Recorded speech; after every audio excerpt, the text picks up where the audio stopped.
Ever wonder where the word redneck actually came from? Because it's not what most people actually think. So, see, back in the day, I'm talking about early 1900s. So, being called a redneck wasn't just about some country dude with a pickup truck and a flag.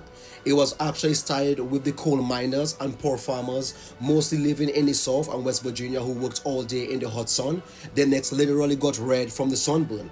That's this simple version, basically. But there's a deeper part of the story that most folks don't know.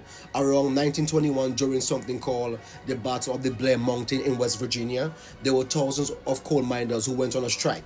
Now, they were basically fighting back against the terrible working conditions and the low pay. And to show that they were united, they actually tied like red bandanas around their necks. That's basically where the term redneck army came from. These were tough working class people standing up to the powerful coal companies, and some of them even got killed by doing so. Rest in peace. So at first, redneck wasn't an insult. It was meant for hard work, you stood your ground and you didn't back down. It was about pride, not hate. But over time, already, the meaning changed as history got it twisted and stereotypes started forming basically. And people started using rednecks, the word redneck to clown like rural white folks, calling them uneducated or backward. It lost the original sense of unity and resistance that it basically started with.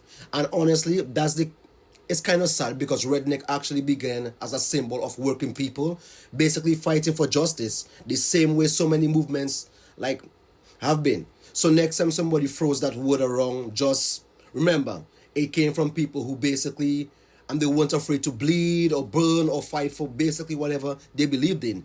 The red around their necks wasn't just sunburn, it was a sign of struggle, a sign of strength, and a sign of solidarity. So yeah, do not take redneck as like a bad word. It means something much more deeper. And yeah.